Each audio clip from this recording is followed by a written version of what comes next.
had rented a cabin. Again, this was part of our honeymoon. I was outside grilling out, had kind of looked around and did a tree knot.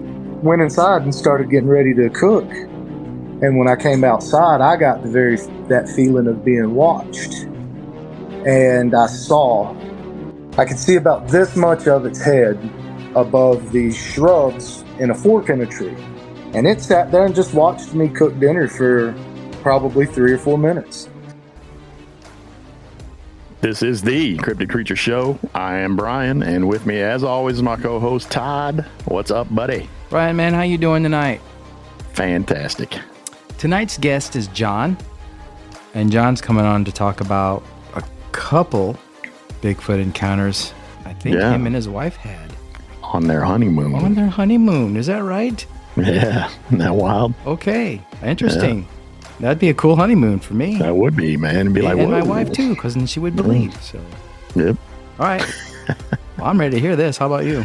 Me too, man. Let's get them. Hey, John. How are y'all doing? Good. We appreciate you taking the time to talk to us tonight about your experiences and stuff going on there in southern Georgia. Not a problem. When did these things start happening to you? I lived in South Georgia from 82 to 90, and about 88, 89, camping with some cousins in the backyard. We had one actually come up to our tent and saw the shadow of it from our tent, and that was actually my first experience with any of it. Started at about 25, 26 in the North Georgia mountains fishing. I started having rocks thrown at me. I've been yelled at. I've been followed out of the woods quite a few times. And just, even as a child, grandfather would tell me, if you feel that feeling or, you don't feel right, just always listen to your gut. And it's always helped me out. And my gut's never been wrong about leaving the woods or anything of that nature. So, but, we've seen them. My wife and I saw a white one when we were in Yellowstone on vacation for our honeymoon. On that same honeymoon, I saw one in Mount Hood National Park, or not Mount Hood National Park, but at the base of Mount Hood. I can't remember the name of that national park, but we were camping there, and we had one about 60 yards away from us looking at us through a fork in the trees.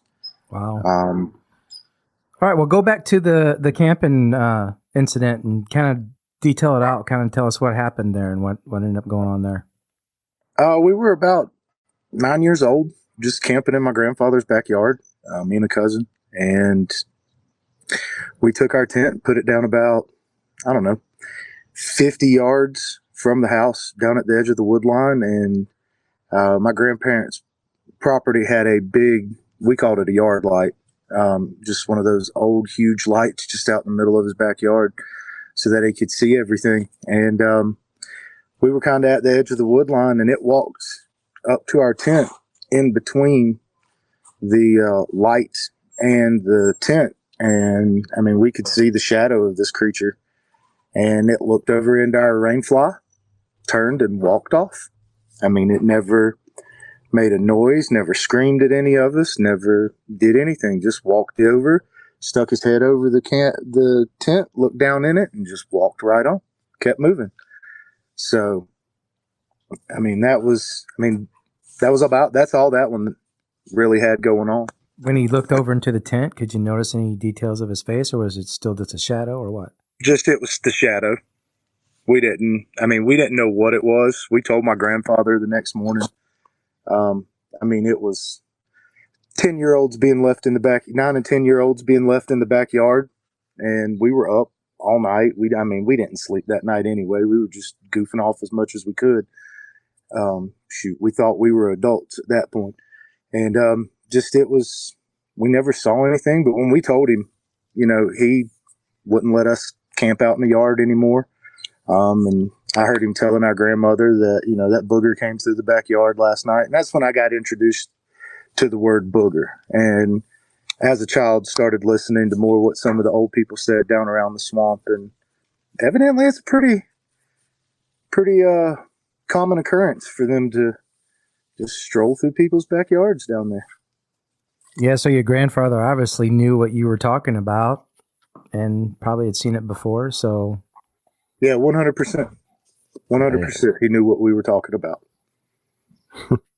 it's crazy. So, wow. Tell us about when you were fishing and getting rocks and yelled at. we were, I don't know, I've been fishing North Georgia for, God, since 1996. I got my driver's license and was gone.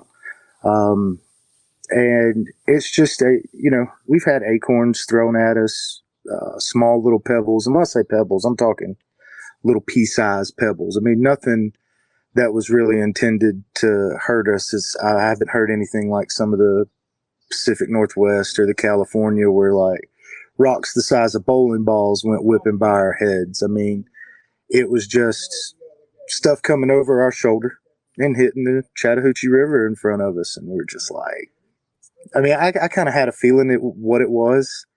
But I mean, I've never felt endangered. I've never felt like I was going to be hurt. I just knew whatever it was didn't want me there anymore. So it's not, pebbles don't hit, first of all, pebbles don't come across your shoulder or hit water without being thrown. And acorns don't fall at an angle. There were trajectory to these items being thrown at us. So it definitely wasn't, something just falling from a tree. There was an arc to the acorn when it hit the water, and there was an arc to the pebbles. So, I mean, you knew they were coming from behind you. And I mean, they'd hit my backpack, and I mean, nothing ever was intended to hurt me. I could definitely tell that, but I think it was just to bother me, make me mad, make me leave, or just maybe a young one messing around. Who's this guy in the woods? Let me throw things at him. See if we can't wind him up. I don't know. Just to annoy you just enough to get out of there. Yeah. You can't say that was some friends playing a joke on you because they would have came out at the end, right? Said, hey, it's us, messing with you. And why would a stranger, sure. why would a stranger, well, I mean, what would be the purpose of a stranger doing it other than to freak you out? But I mean, who does that, Yeah, I mean, I knew it wasn't my friends simply on the fact they were, standing next to me. Anybody that knows the Chattahoochee River, it's not a big river in the North Georgia mountains. And it's not a deep river either. So, I mean, yeah, sure, one of my friends could have got around a corner or something and, backed around on us. But for the most part, I mean, we always try to stay together in the woods. I was raised by police. I mean, my dad's a cop, so, he's always beat it into my head, especially in the woods. Stay together, points of separation and stuff like that. So, short of somebody sneaking off to go to the bathroom for a second, we all tend to try and stay within eye shot and earshot of each other and not get, but I mean, I knew it wasn't any of my friends because they're, usually 15, 20 yards away from me fishing down the riverbank. Right. So, I mean, we could all see each other. North Georgia's got black bears. I mean, they don't attack people very often, but I mean, they're still, still a bear. They're still a bear. Yeah. Does your dad believe in Bigfoot? I don't know. He's always been so serious that just those types of conversations getting into I don't know. He's never, cops are, I guess, somewhat superstitious to a degree. I mean, he just doesn't, my dad's real quiet. I mean, I don't drill him for information and stuff like that, but I mean, my dad's been shot twice as a police officer, I believe. Geez. So, wow. And up until about 2 weeks ago, to be honest with you, I've never asked him, what happened with that? What all went wrong? How did you get shot? And, I'm 41 years old and I've never asked him. So it's just one of those, I've seen him some pictures of my UFO stuff and he watches the Curse of Skinwalker Ranch. So, I mean, to a degree, I would tend to think he may even somewhat believe in this. It's just, I don't know. Yeah. It's not a conversation we've ever had, to be honest. So, yeah, you had said you had some orbs stuff and some mind speak going on also. Tell us about that. Kind of similar to this, I had kind of told everybody, on a Bigfoot forum, all of these stories and stuff. And what we saw the white one we saw on vacation was in Yellowstone. So that kind of piqued it, And if you haven't been there, that would just be heaven for a Bigfoot. I mean, the place is amazing. But I kind of told some of that stuff, and a lady in Middle Georgia was putting together kind of an expedition in South Georgia, in and around the Okefenokee Swamp. That's where I grew up. So I was like, well, I'm in. I know a few people down there. I got places to stay. That's awesome. So we went, and we went and had dinner the first night at a restaurant, Jerry J's there in town. And everybody came in, told their stories. It was kind of like a little town hall open. We kind of got a like a little event hall at the restaurant. And there was 10, 15 people in there that showed up, and everybody kind of told their stories. And we went off for the night after making a plan of where we were going to meet up the next morning and everything. So we met at a gentleman's house and followed him out to where he had his sighting, and we were going to camp out there. Well, it had totally rained probably 3 or 4 inches in the night, and the dirt road was just flooded. I was in my little Volkswagen Passat. I thought I was just going to somebody's house. We were going to camp out on farms, so I wasn't in my SUV, and I was just like, guys, I can't get through there. So we started backtracking. I mean, we even drove into Florida looking for places to camp.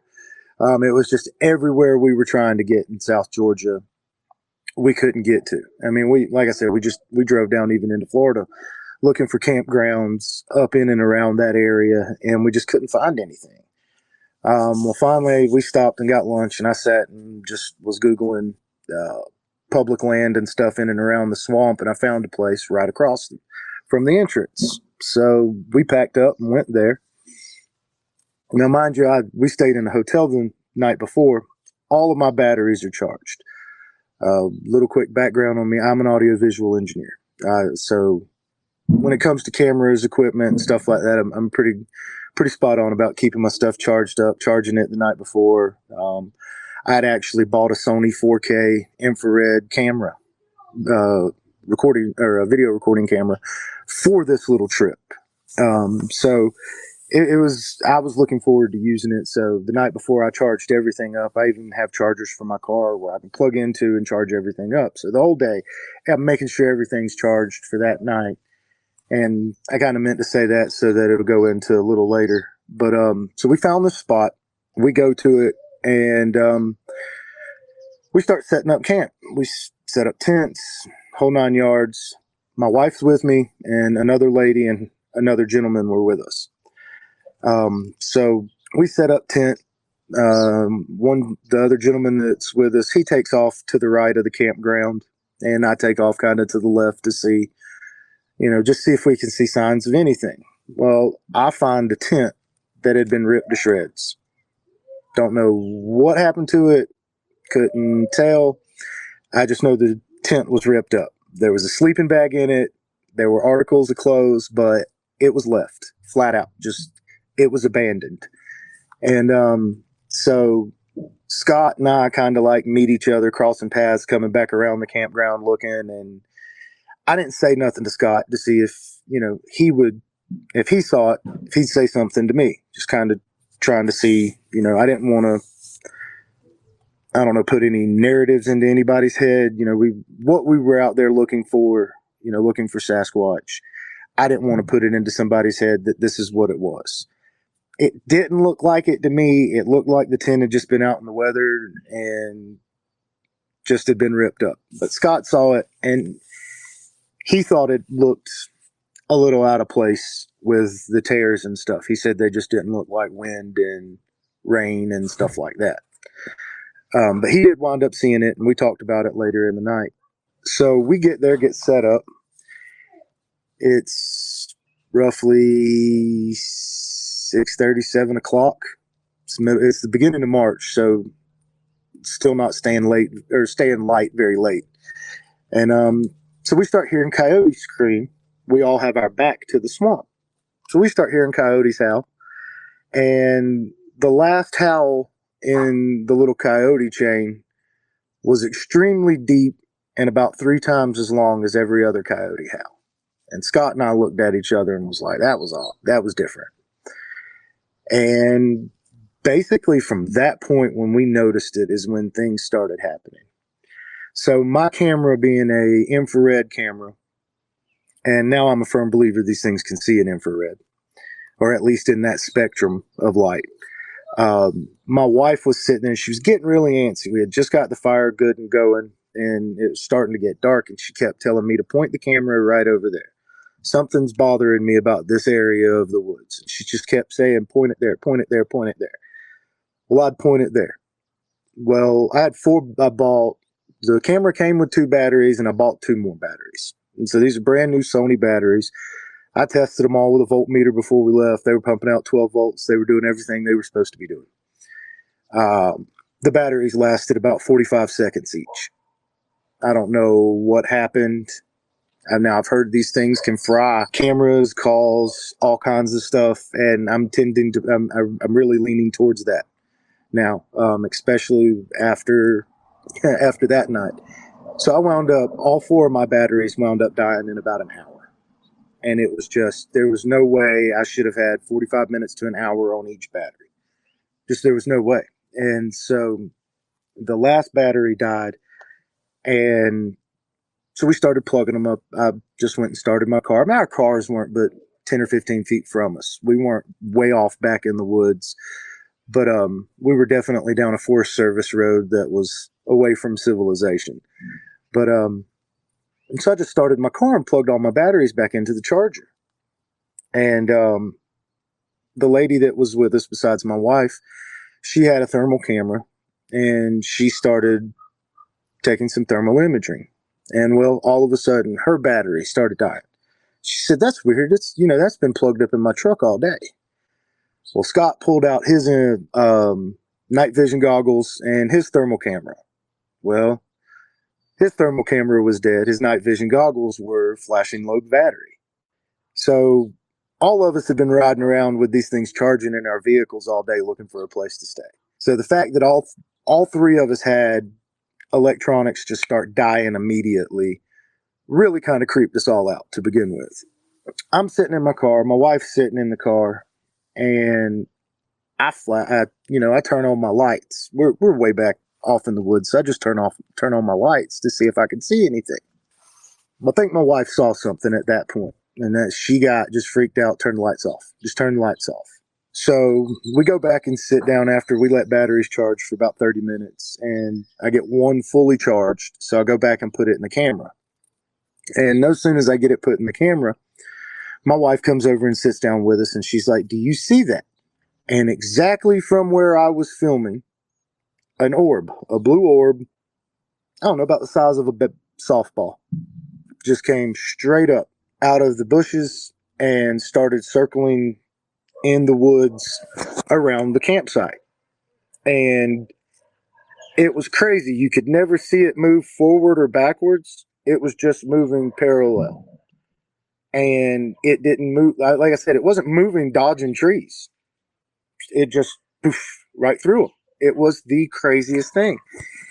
And so when she screamed at us to turn and look, I was the second person to see it. We were pointing it all out to the other 2 that were there, and they noticed it. Well, it came all the way around our entire campground. It went down probably 65 yards. It never came into the clearing we were in. It stayed in the wood line. And it went down about 65 yards, made a 90-degree turn, and went across the woods. Or not across the woods, but across the road. Well, then it came back around us, behind us, almost flanking us, and it split into 2. Well, by this point, all 4 of us are noticing it, and we're watching it. And as it gets behind us, it goes further back in the woods behind us and splits into 2. And that's when basically my wife, everybody, we started with eye shine. There were 2 different subjects. We were seeing 2 sets of eyes, one about 6.5 feet in the air and the other one at about 8 feet in the air. At that point, once we saw the eye shine, Scott said, "They're here." And I was like, "Yeah, I kind of agree with you, boss." So we sat down, and I put my back to the woods, or back to where the orbs went to. It got creepy. We were basically talking about what was going on. just the few events that we had. And my wife kept telling us, stop talking about it. Y'all are conjuring it up. And Scott said, it's okay. We know they're here. They're not here to bother us. And my wife in her head heard, how does he know that, when he said it? And my wife, I could tell, started looking around. And, I asked her a few times, are you good? Are you good? Do we need to go? No, I'm good. She said she didn't want to ruin my fun. Every time Scott would say something trying to calm my wife down, she said something in her head was responding to him. When he would say something that he was trying to be serious, she would hear a laughing voice in her head. She would hear something besides the voice, and you know what I'm talking about when I say, the voice in your head, but it's when something else is in there. And she said that every time. And so this happened 2 or 3 times in the span of about 30 minutes. The lady that was with us, she said, I'm going to start cooking bacon. I hear they like bacon. And I was like, okay. So she started cooking and frying stuff up. Well, we had, like I said, we had tents and everything set up. And my tent was about 10 to 12 feet from my back. And my wife and I had put the rain fly on it that night. I had hooked that side up where I had hooked the back side of the rain fly up. My wife had hooked up the front side of the rain fly. Like I said, she had 2 or 3 times where someone had said, she had heard the laughing noise, or the laughing voice. She had heard, how does he know that? When Scott said, we're not, they're not going to hurt us. They just want to interact with us. My wife also had heard, is he sure about that, in her head. So she wasn't telling any of us that any of this was going on. She was just, we could all tell that my wife was getting extremely anxious, constantly spinning around in her chair, looking behind her. So it was, I could tell she was getting nervous and her anxiety was coming on me.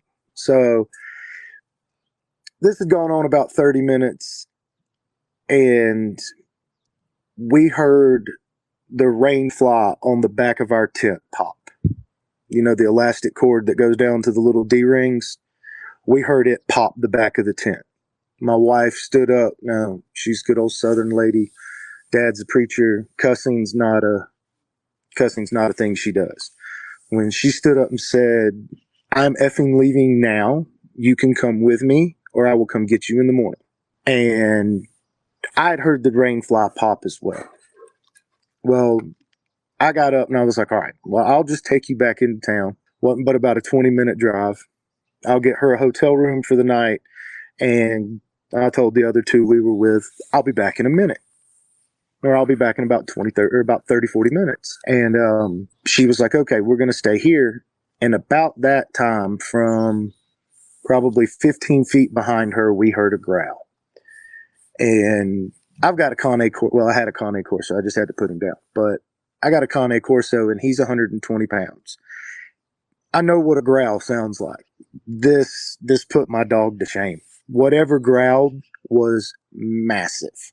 Massive. The lady that I was talking to, she deals with horses. She said those are bigger. She said the lungs on whatever growled are bigger than a horse's. And she looked at me and she said, nope, I'm leaving. I'm leaving. So at that point, I started breaking down my tent and everything of that nature. So my wife actually got in the car, spun the car around on me so that the lights were shining on me. She stayed in the car, wasn't getting out of the car, period, end of discussion. The other lady, Angie, packed up her stuff. She was getting in the car. The other gentleman, Scott, that was with us, he was kind of just, panning around with a flashlight and stuff like this. And I saw him freeze.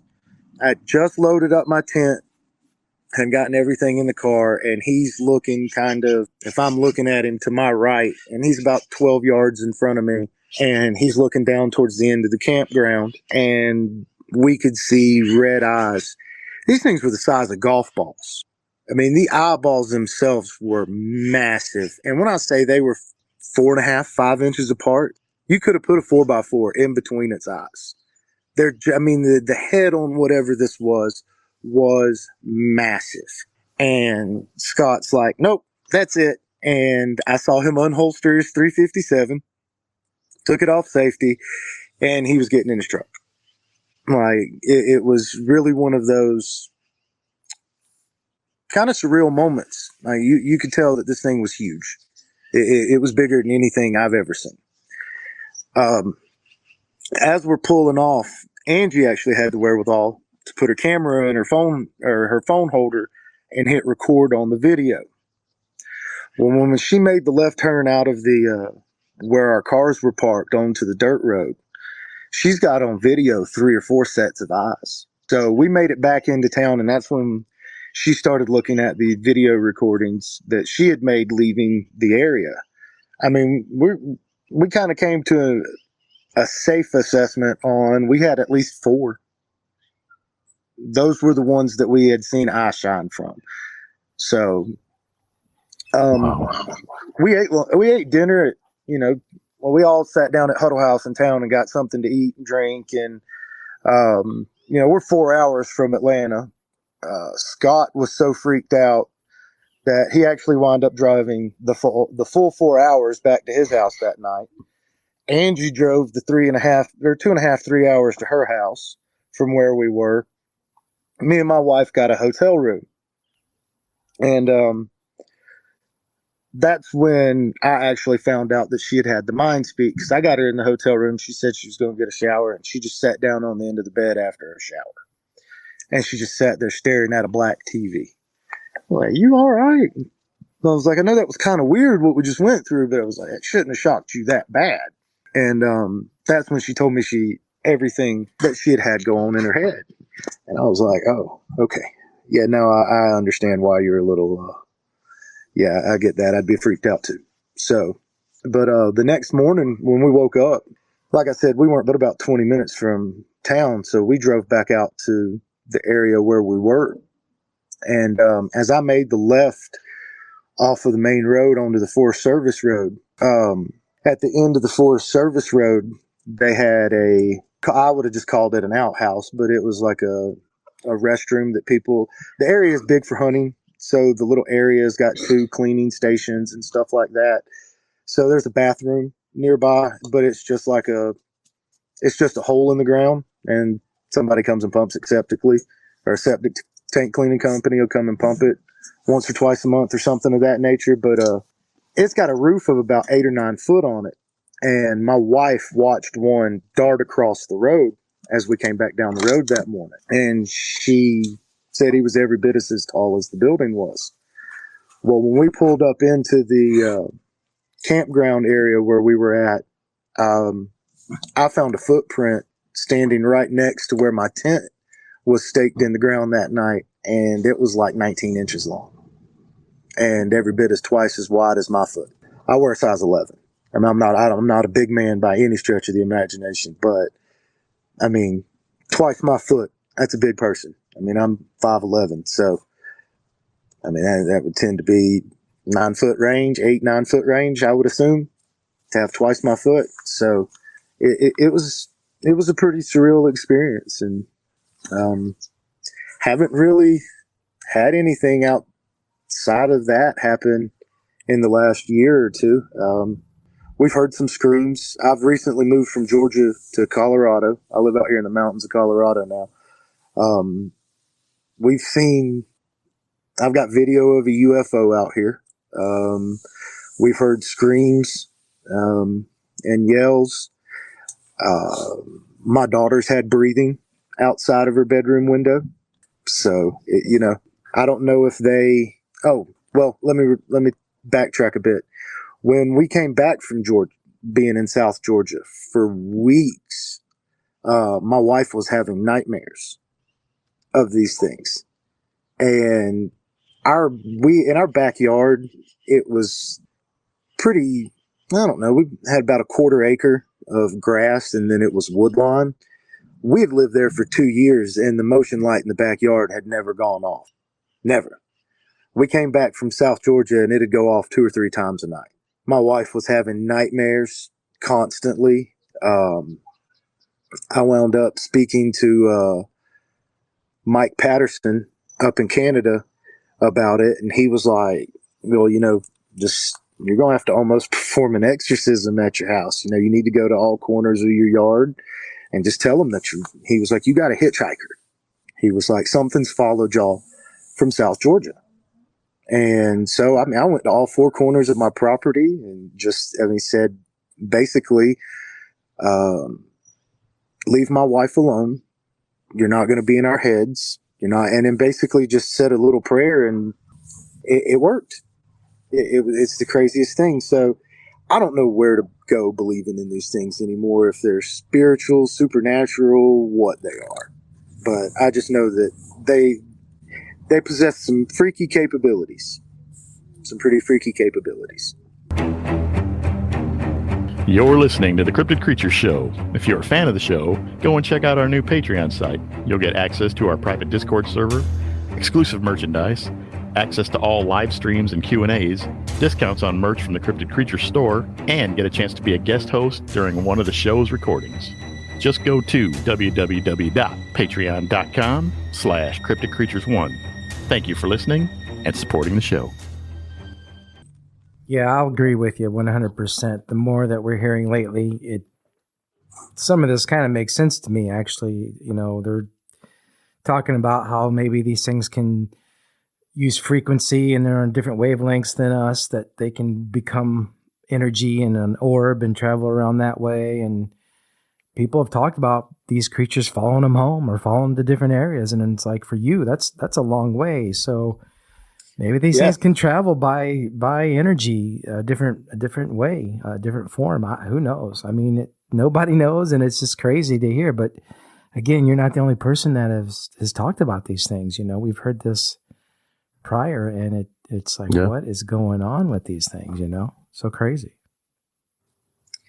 Yeah, I had in her, when she was having the nightmares, I had one.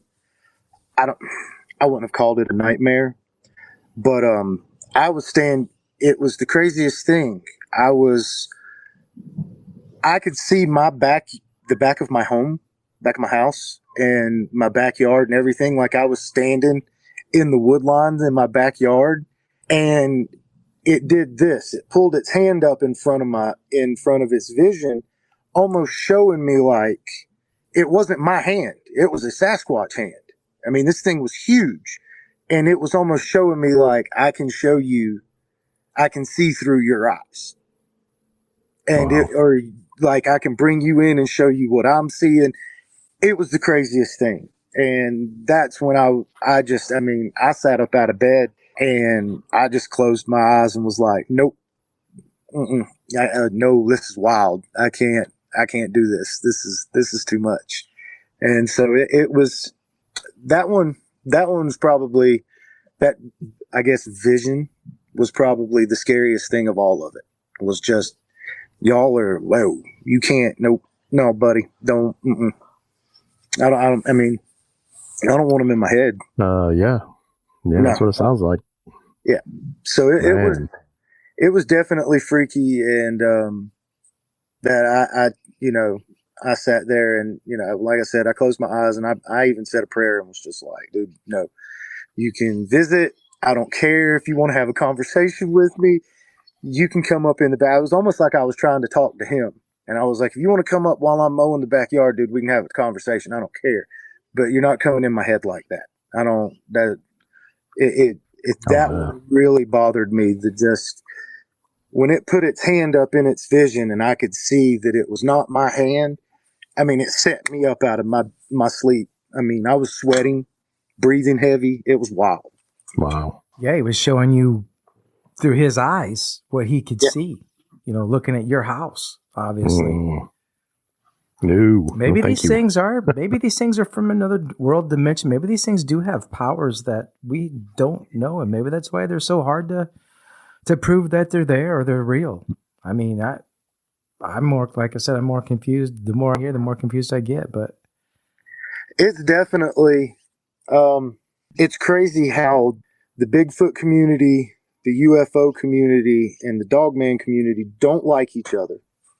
I know. But at the same time, everything all kind of leads back to each other. Yeah. Yeah, And you're right. it's weird. I mean, UFOs, everybody that's had a paranormal experience with a UFO, most of them have had some sort of Sasquatch or dogman sighting recently with it. Yep. A gray.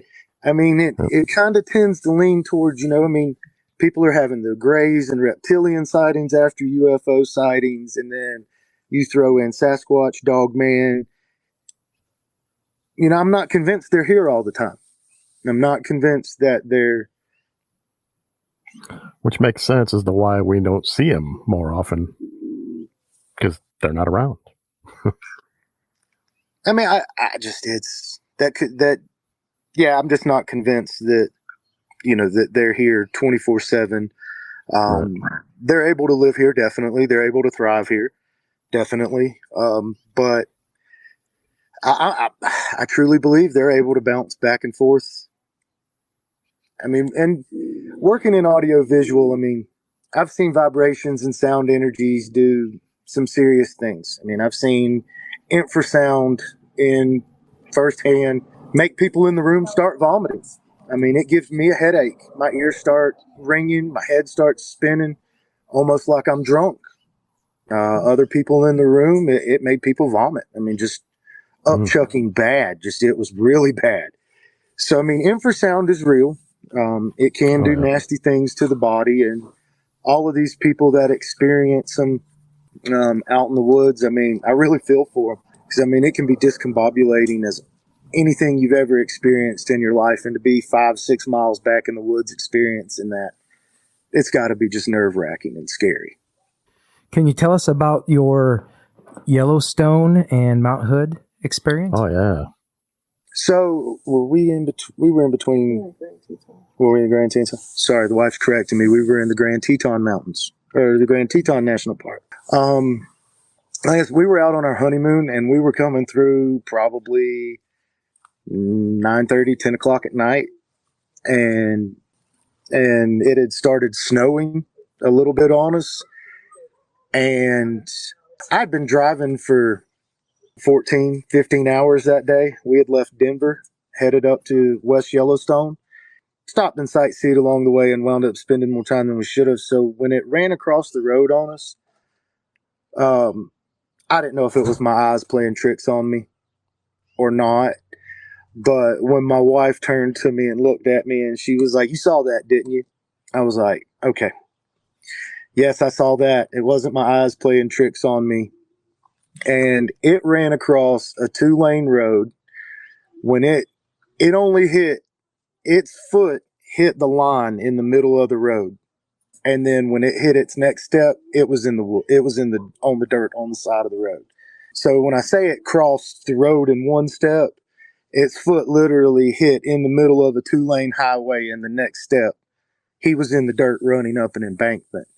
And he ran probably, 12, 14 feet up an embankment and spun around behind a tree and then stuck its head out like this. And he was every bit of 7.5 foot tall. I mean, the gentleman that just married us 2 days before stood at 6'11", and he had probably half a head on this guy. So the pastor that married us was, like I said, he was almost 7 foot tall. You sure he wasn't a Bigfoot too, the pastor?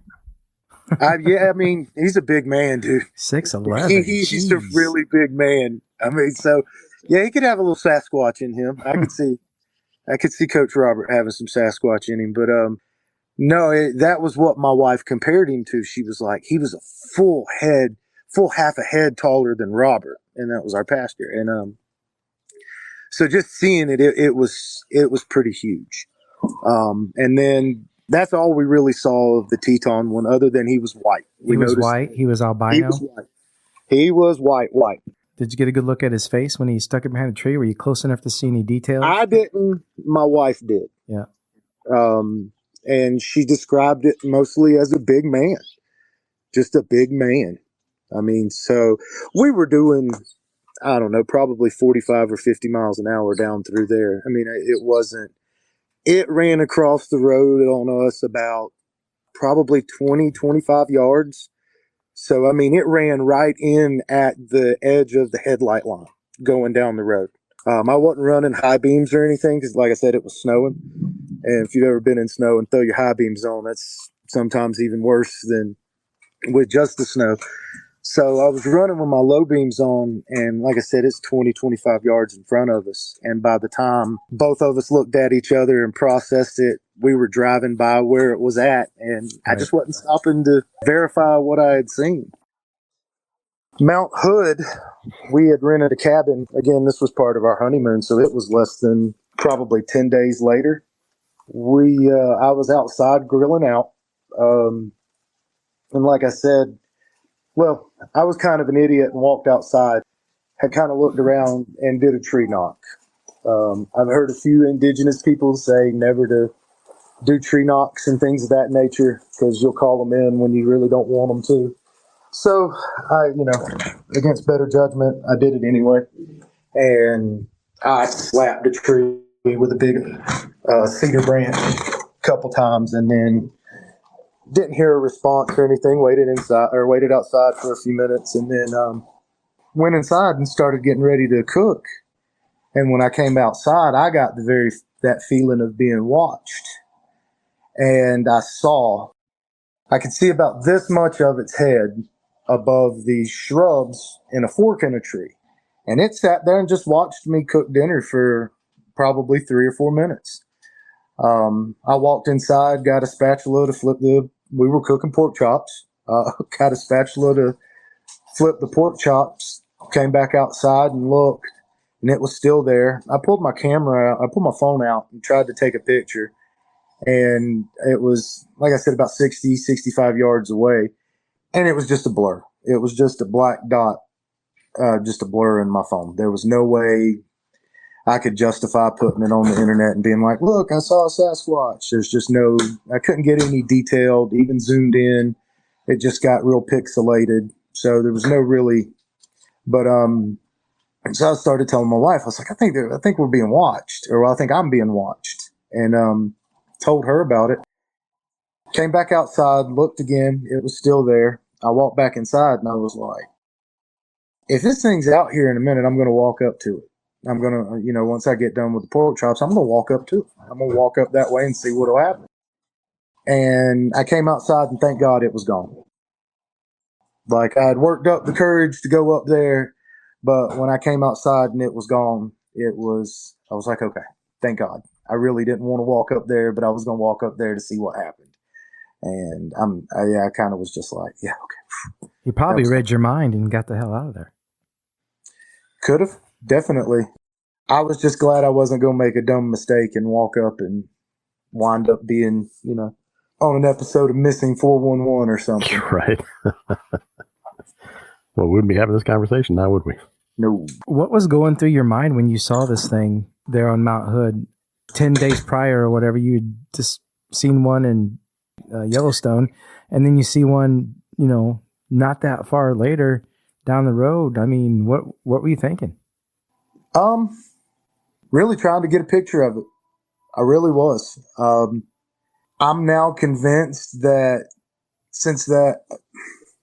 with having my background, I'm more of a scientific fact-based person. There's obviously some sort of electronic interference that these guys can implement, is the easiest way to say it. They can cause, and the thing I think about the Patterson-Gimlin film is Roger Patterson was running, an 8mm reel-to-reel camera? There's no electronics in that. There's none. I think they have the ability to interfere with electronics, and I guess that's what I was trying to prove. And, the infrared camera, I've heard of people saying that these things can see infrared from 250, 300 meters away, a flicker of at night. So like I said, with my background, I'm trying to be more experimental with them. They don't bother me as long as, and I usually, I'm not trying to sound BA or anything or badass, but I usually pack going in the woods. And it's not for, Sasquatch or anything like that. It's bears, mountain lions, coyotes, it's the stuff that wants to eat me. And until I, feel that a Sasquatch wants to eat me, even though I'm packing, I'm not trying to kill one. I mean, I'd like to study them. I'd really like to know what makes them tick. But, I've got more questions. It's right now, it's kind of a knowledge journey for me. I want as much information as I can get about them. And right. And that's why we're doing what we're doing. Yeah. I mean, I've got 15 or 20 books on them. I try not to let it consume my life. I try and make other habits. Started mountain biking again. So it's just like, I can't let it consume me. I don't want to get, just drawn into it. And that's all my life is about. So, right. What part of Mount Hood were you camping on? I can't even remember the name of the little town we were in, but come out of Portland and we were on the south side of Mount Hood. Mm-hmm. We had gotten a cabin that had just backed up to the national park. Okay. That was right there. So we weren't in Mount Hood National Forest, but we were basically backed up to it. Yeah, well, everything around the mountain is, you're in the forest there, and there's so much. Oh, yeah. That is one of the perfect places to go to have an experience. I've heard, and I've been there, and hopefully one day I can go there and have one. But you're exactly right. What you were saying earlier about the camera thing, I agree with that 100%. Why was Patterson able to film this creature if they have something to do? Well, you're right. There's no electronics to that camera. And, they draw the energy from your phone. People say, hey, my phone went dead right away. My camera went dead. They can draw that energy. There's something about frequency and energy with these things that I think they can, morph into some kind of orb or travel with light. They have capabilities of the infrasound. They're definitely supernatural somehow, some way. Yeah, I mean, we're all energy and vibrations. I mean, everything is energy and vibrations. But I mean, like I've heard tons that they just disappear into the trees, and people are like, they go behind a tree and they just vanish. They're not there. You never hear them. And I don't know if a lot of people know this, but trees give off quite a bit of energy. And trees have actually been tested. They've put probes and meters on trees and then went, 5 or 6 trees down and cut one down, and the meters start spiking. So, I could see that these things use the power and the energy that they can get from the trees. It's really, if they can tap into their own energy frequency, then it's almost limitless what these things can do. I mean, we've all heard the thing, if we use 20% of our brain, we could make things levitate. Well, it's to say these things can't use more than 20% of their brain. And that may be just, there's few people that, say these are the Nephilim of old, and, I don't know what these creatures are. I know they've been here longer than us. Every indigenous tribe in America's got some sort of story or legend with these things in them. So obviously they've been here a minute. I truly don't know what to think. And the more I try and find out, the more I realize I don't know anything. And this has been like a never ending revolving door of changing opinions on things. Yeah, like Todd said, we're more confused now than when we started doing this. Yeah. It's wild. I mean, you hear it's yeah. This has definitely created more questions than answers. For sure. And it's a rabbit hole and it's like got branches of rabbit holes. It's like it forks off halfway down, and you get drugged down another rabbit hole. Oh yeah. Only to have to Yep. backtrack to get back on track. It's Yeah, it's crazy, but we know they're there. I mean, you've seen them. We've talked to hundreds of people who've seen them. We know they're out there somehow, some way. Yeah, there's definitely some weirdness and some supernatural things going on with these creatures. They're You not want to just- add to your confusion? Read the Book of Enoch. I have. That just it was. Yeah. I mean, there's so many like, quantum Bigfoot by Ron Moorhead. Yep. That one's the when he said, he says it in the books about the trees providing energy for them, and and I was just like, Yeah. oh man, it's like we've all been saying. I wound up feeling dumber the more I deal with all of this. I'm just like, I feel more confused about all of it. For sure. And so We've been talking to this gentleman. His name's Matthew Johnson.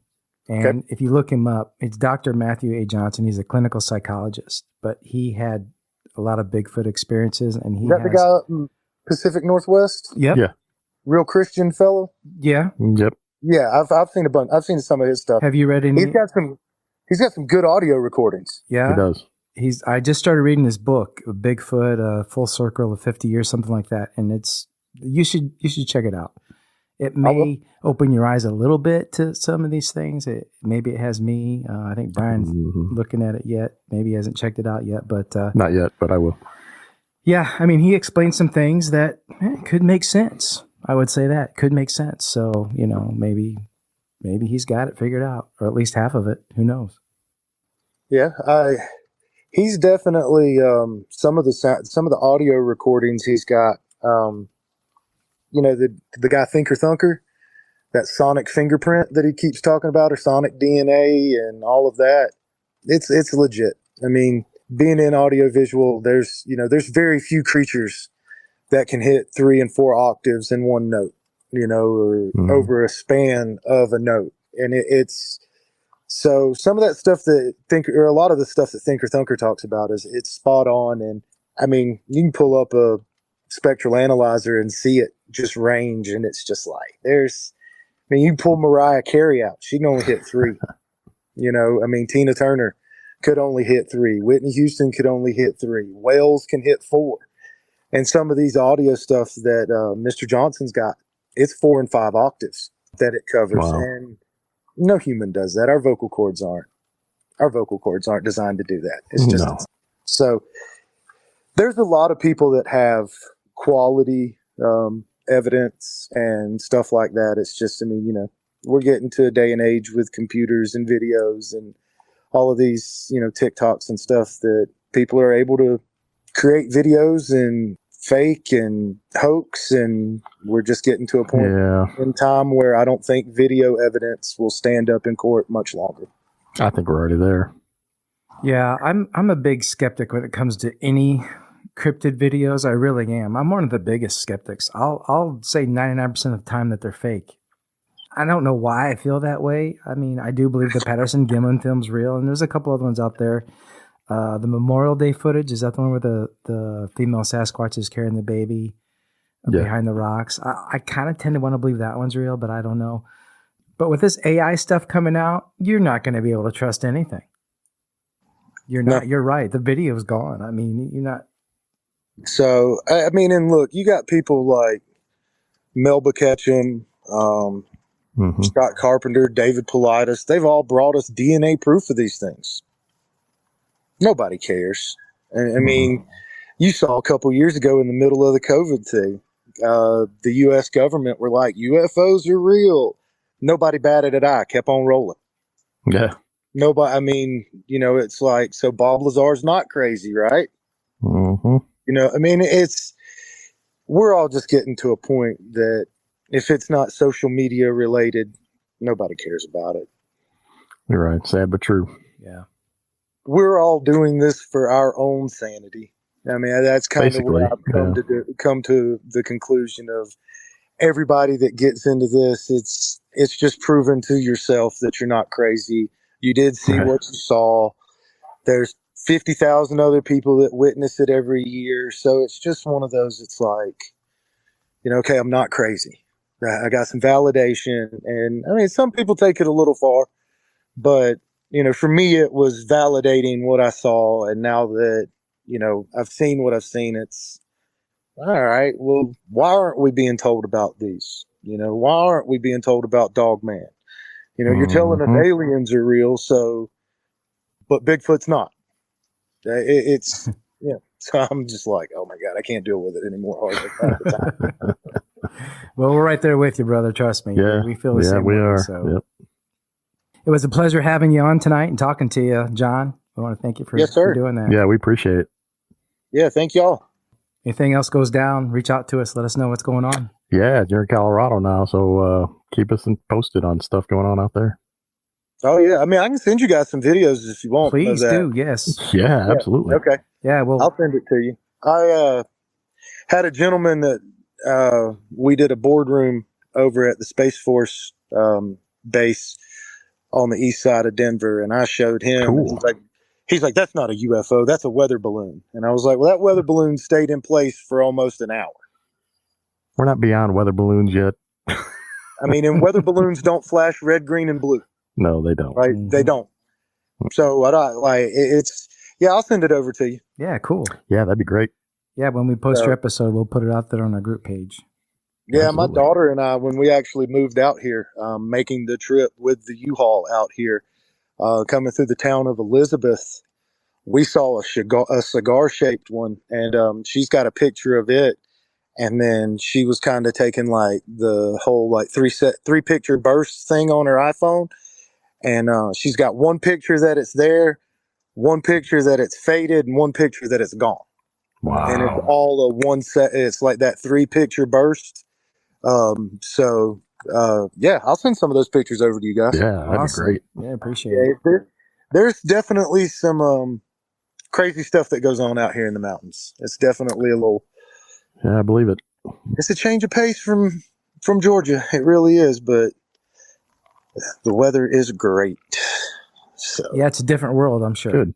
Oh yeah. Oh yeah. I mean, it's 62, 63 degrees right now. It just rains. So I mean, we're all up here in the mountains. It's always 20, 30 degrees. Well, I say 20, 30 degrees. It's always 10 to 15 degrees cooler than the city. And I mean, we're still dropping down in the low 40s at night up here. So yeah, perfect. It's great. All right. Well, thanks again, man. Right, we'll Don. let you get out of here. We appreciate it, dude. Yeah, yes, we sir. appreciate Y'all have a good one. it. Yeah, you too. John. Bye-bye. You're listening to the Cryptid Creature Show with Todd and Brian. We're glad you're here, and we hope you're enjoying the show. Don't forget to visit our website at www.cryptidcreatures.net. By becoming a member, you'll get access to exclusive videos, members-only episodes, early, unedited, ad-free releases, and even a shout-out on an episode. Join us at www.cryptidcreatures.net, and thank you for supporting the show. That's crazy. You're on your honeymoon. Not only you see one Bigfoot, right? On your honeymoon, you see two. And one of them is white. That is wild. What are the chances of that? That guy just hit the lottery. Yeah, I would say, that's slim to none, or at least a once in a lifetime. 2 Bigfoot encounters the same week. One of them's an albino? Really? Right. Wow. Mm-hmm. That's crazy. That is wild. That'd be an awesome lucky honeymoon. Man. Well, it depends on how you look at it, lucky or unlucky. I would love that kind of honeymoon, no matter how shook up it was. Heck yeah, man. That'd be amazing. You know, we're so apt to want to see one of these things, but yet we probably would still be freaked out, a little scared, you know? Oh, for sure. Yeah. Maybe not as much as someone unexpected, but yeah, it'd still probably mess with us. So, you know, it's not normal to see these things out roaming around. It's not what we're used to or acclimated to. No. I mean, we've been told all our lives that they don't exist. Right. You know, so. There is something out there on 2 feet that's ape-like, Yes, man-like, roaming the woods, period. Yes, there is. So, great hanging out with you again, my friend. I appreciate you always. Yeah, man, always fun. Listeners, thank you as well, always, for being here. We appreciate you guys more than anything. Yes, we do. Thank you all. All right, my friend, let's wrap this up. What do you say? Yep. See ya.